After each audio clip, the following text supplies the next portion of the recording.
Warlock confirme une des qualités d'Édouard Métrique.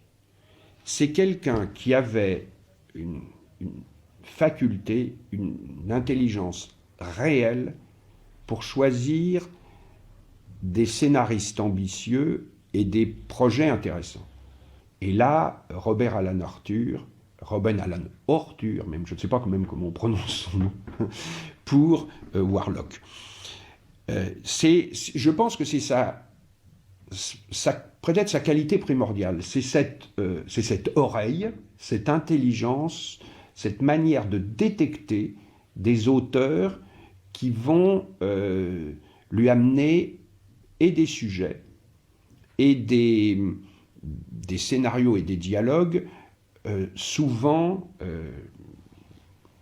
intelligents, complexes. Robert Alan Ortur était un écrivain très sophistiqué, très considéré. C'est pas le scénariste sous contrat, le scénariste hollywoodien de routine sous contrat.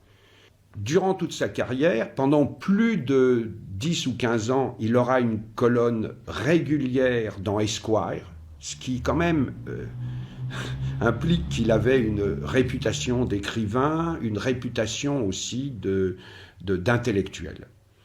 Et cette réputation, quand on voit L'Homme au colt d'or, paraît justifiée. Le scénario du film est extrêmement complexe. Il retourne, inverse, subvertit un grand nombre de clichés. Le couple que forment Henry Fonda et Queen est vraiment inhabituel dans le genre. Ce n'est plus simplement le héros et son copain plus ou moins jovial qui l'aident. On a vu ça dans des films de Mann. C'était James Stewart, Millard Mitchell, ou James Stewart avec un de ses autres comédiens comme J.C. Flippen ou Edgar Buchanan.